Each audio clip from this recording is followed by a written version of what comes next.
জহির রায়হান দেশের সবচেয়ে মেধাবী নির্মাতা লেখকদের একজন।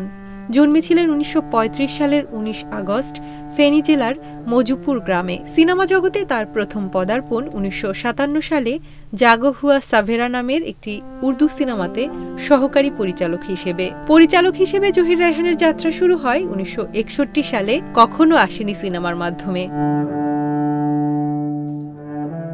১৯৬৪ সালে তিনি তৈরি করেন উপমহাদেশের প্রথম রঙিন ছবি সঙ্গম। একই বছর প্রকাশিত হয়েছিল তার রচিত কালজয়ী উপন্যাস হাজার বছর ধরে। এছাড়াও বাণিজ্যিক, অবাণিজ্যিক ও তথ্যচিত্র মিলিয়ে তিনি সর্বমোট ১২টি চলচ্চিত্র তৈরি করেছেন। তার বানানো বেহুলা চলচ্চিত্র দিয়ে নায়ক রাজ রাজ্জাক বড় পর্দায় বেশ জনপ্রিয় হন। ১৯৫২ সালের ভাষা আন্দোলন তাকে এতটাই অনুপ্রাণিত করে যে তিনি ভাষা আন্দোলনকে কেন্দ্র করে ১৯৭০ সালে নির্মাণ করেন জীবন থেকে নেওয়া, যে সিনেমা দেখে মুগ্ধ হয়েছেন তখনকার বিখ্যাত চলচ্চিত্রকার সত্যজিৎ রায়, ঋত্বিক ঘটক, মৃণাল সেন, তপন সিনহা সহ আরও অনেকে। মুক্তিযুদ্ধের গণহত্যা নিয়ে তার স্টপ জেনোসাইডকে পৃথিবীর অন্যতম শ্রেষ্ঠ ডকুমেন্টারি বলা হয়। তবে মেধাবী এই মানুষটি দেশ স্বাধীনের ঠিক পরপরই হারিয়ে যান।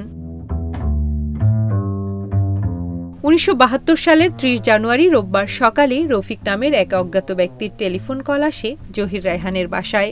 টেলিফোনে তাকে জানানো হয়েছিল তার বড় ভাই অর্থাৎ শহীদুল্লাহ কায়সার বন্দী আছেন মিরপুর ১২ নম্বরে। ভাইকে বাঁচাতে হলে যেতে হবে মিরপুর। সেদিন সন্ধ্যায় প্রেস ক্লাবে জহির রায়হানের চলচ্চিত্র প্রদর্শনী হওয়ার কথা ছিল, কিন্তু টেলিফোন পেয়ে তিনি দুটো গাড়ি নিয়ে মিরপুর রওনা দিয়েছিলেন। সঙ্গে ছিলেন ছোট ভাই জাকারিয়া হাবিব ও আরও কয়েকজন। মিরপুর ২ নম্বর সেকশনে পৌঁছানোর পর সেখানে তাকে সেনাবাহিনী ও পুলিশই বাধা দেওয়া হয়। তার ছোট ভাই হাবিবের ভাষ্যমতে তিনি জহির রায়হানকে মিরপুর পুলিশ স্টেশনে নামিয়ে দিয়ে এসেছিলেন। আরেকটি তথ্য বলছে মিরপুর ১২ নম্বর ডি ব্লকের মুসলিম বাজার ঢালের পশ্চিমে ওয়াসার পানির ট্যাঙ্কের সামনে তাকে হত্যা করা হয়। ৭১-এর ঘাতক দালাল নির্মূল কমিটি প্রকাশিত মিরাজ মিজু রচিত মিরপুরের ১০টি বধ্যভূমি শীর্ষক পুস্তিকা ও প্রত্যক্ষদর্শীদের বক্তব্য থেকে এ তথ্য জানা যায়। ওই সূত্র মতে ১২ নম্বর পানির ট্যাঙ্ক থেকেই টেনে হিঁচড়ে তার লাশ নিয়ে গুম করে ফেলা হয়। বিহারীদের সঙ্গে সে সময় কয়েকজন পাকিস্তানি সৈন্য হত্যাকাণ্ডে অংশ নেয়।